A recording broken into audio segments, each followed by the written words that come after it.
Today's tip is to get out of the zone. The myth of the fat burning zone. If you've ever been on a piece of cardio equipment at home or the gym, you'll likely have noticed a little chart or graph that lists heart rate zones. The graph will have heart rates in beats per minute up the left side with age across the bottom. There'll be colorful zones identified in the center. A lower zone, a moderate or fat burning zone, an aerobic or cardio zone, and potentially an anaerobic or high intensity zone. The intention is that you decide what zone you want to work in and make sure your heart rate is in that range associated with your age. In addition to this, many machines also have pre-programmed workouts like intervals, hills, and also cardio or fat burning workouts. So, you want to burn fat, and many of us do. You should work out in the fat burning zone, right? Well, not so fast. There is perhaps no other training technique that is more misleading than the fat burning and cardio modes on the control panels of exercise equipment. They're based on the premise that if you exercise at a particular intensity, your body will preferentially use fat as fuel over carbohydrates, therefore allowing you to burn more fat in your workout. Well, here's a little background around this theory. Fat is a denser fuel than carbohydrates. It's got about 9 calories per gram versus 4 calories per gram of carbohydrate. Because fat is denser, it takes more oxygen to burn it. Your breathing is slower and deeper at lower levels of exertion or a lower heart rate range, allowing you to bring in and deliver more oxygen to the muscles to burn fat. So all of this is true, but there is obviously more to the story.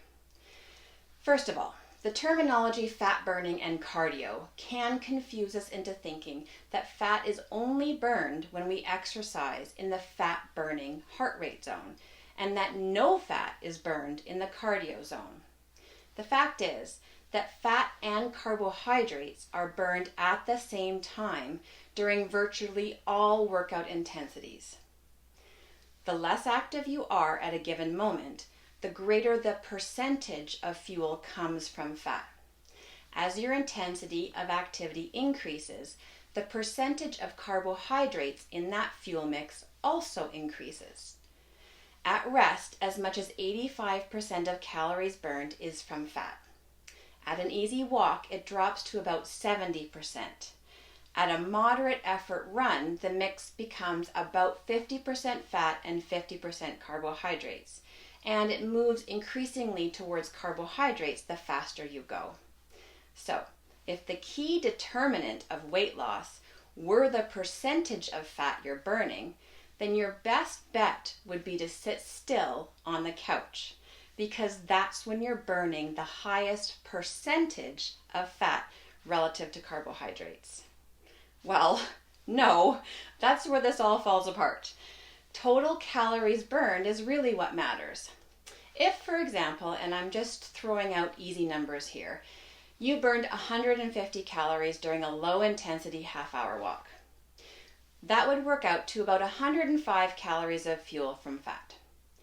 If you chose to pick up the pace during that 30 minutes, you could burn more like 250 calories.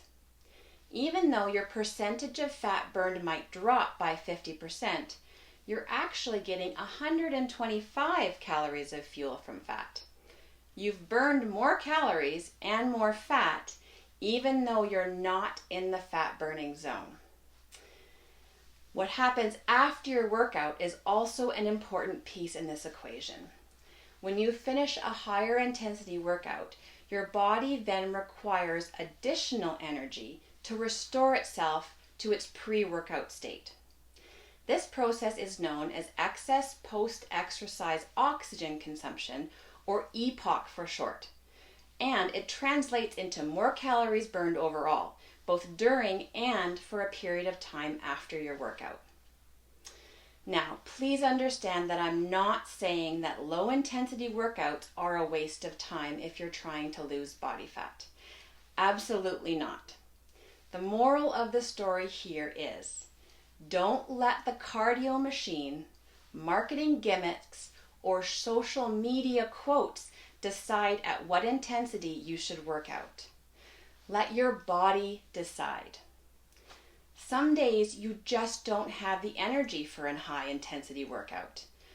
Capitalize on the good days and push yourself through that short, intense workout. But on the days when you're not feeling up to it, slow it down. Just keep moving. Consistency is always the key. Work out for health and enjoyment, and the body fat will take care of itself. Willpower not required. Thanks so much for listening. I'd love to hear from you, so send me your tips, questions, or feedback.